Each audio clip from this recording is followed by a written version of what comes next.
एक बड़ी खबर आ रही है महाराष्ट्र से और 38 दिन का इंतजार खत्म होने वाला है। महाराष्ट्र में कल महाराष्ट्र में मंत्रिमंडल का विस्तार होगा। सुबह 11 बजे महाराष्ट्र के राजभवन में शपथ ग्रहण समारोह होगा।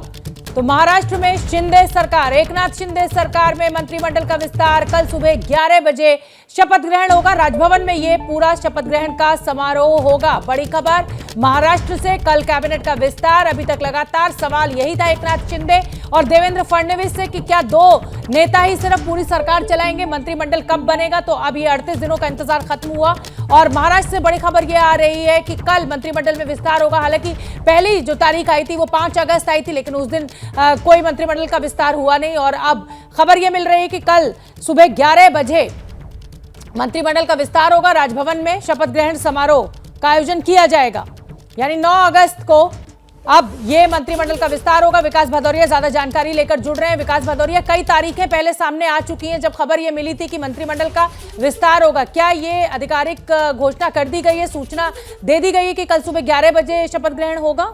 जी हाँ, देखिए बिल्कुल मुख्यमंत्री कार्यालय से इस बारे में जो विधिवत सूचना है वो राजभवन को जा चुकी है और राजभवन से सुबह 10 बजे से लेकर दोपहर में 2 बजे तक का टाइम जो है वो रिजर्व रखने के लिए कहा गया है। और बाकायदा इसकी तरफ बाकायदा मुख्यमंत्री के दफ्तर की तरफ से ये सूचना दी गई है कि शपथ ग्रहण समारोह के लिए कम से कम 17 से 20 मिनिस्टर्स आएंगे और उनकी सूचना जो है पूर्व सूचना आपको दी जाएगी। तो उसी के बाद ये खबर निकलकर सामने आई कि कल दोपहर 11 बजे के आसपास राजभवन के दरबार हॉल में शपथ ग्रहण समारोह होगा। ये दरबार हॉल वही है जहां पर एकनाथ शिंदे और देवेंद्र फडणवीस ने मुख्यमंत्री और उप मुख्यमंत्री की शपथ ली थी। अब बाकी कैबिनेट का इंतजार हो रहा था, वो पूरा हो चुका है। जो मंत्रालयों के बंटवारे को लेकर पेच फंसा हुआ था वो भी अब स्थिति साफ हो चुकी है। गृह मंत्री के तौर पर देवेंद्र फडणवीस को वो मंत्रालय दिया जाएगा। अभी तक जो मंत्रालयों का बंटवारा था वो भी अधर में अटका हुआ था।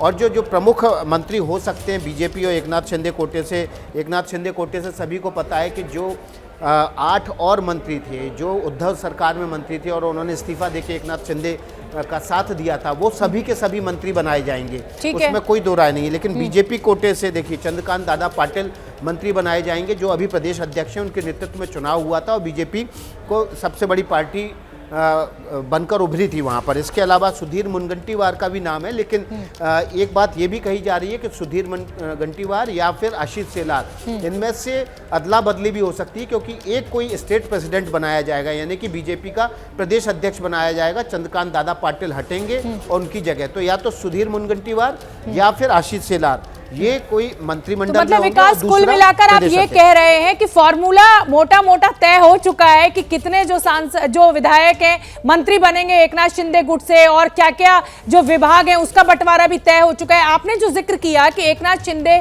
यानी उद्धव सरकार में जो मंत्री थे वो दोबारा एकनाथ शिंदे में भी मंत्री बनेंगे, क्या उनके विभागों में फेरबदल हो सकता है या वही विभाग मोटा मोटा माना जाए कि उन्हें दिया जाएगा? नहीं, देखिए बिल्कुल विभाग बदले जाएंगे और एकनाथ शिंदे का विशेषाधिकार है कि वो कौन से विभाग दें। पिछली बार युति सरकार थी, ज़्यादा जो बड़े मंत्रालय थे वो कोशिश होगी शिंदे की। देखिए वित्त और गृह मंत्रालय को लेकर दबाव था और एकनाथ शिंदे चाहते थे कि ये दोनों मंत्रालय उनकी तरफ आ जाएं, लेकिन गृह मंत्रालय को बीजेपी किसी भी सूरत में छोड़ने को तैयार नहीं थी क्योंकि आपको पता है कि जब गठबंधन की सरकारें होती हैं तो गृह मंत्रालय बहुत ज़्यादा इंपॉर्टेंट हो जाता है क्योंकि इंटेलिजेंस आपके पास सबसे पहले आता है। और इसका खामियाजा आपने देखा कि जब उद्धव सरकार से उसी के मंत्री और विधायक टूट के सूरत पहुंच गए और उन तक ये इन्फॉर्मेशन नहीं पहुंच पाई क्योंकि जो गृह मंत्री था वो शिवसेना का नहीं था, सही समय पर उनको जानकारी नहीं मिल पाई। और यही वजह है कि गृह मंत्रालय से कंप्रोमाइज़ नहीं किया बीजेपी ने।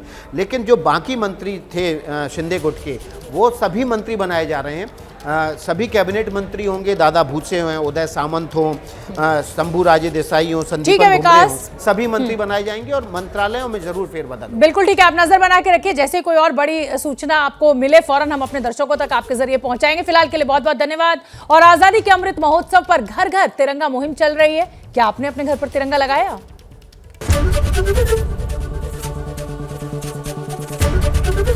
एबीपी न्यूज आपको रखे आगे।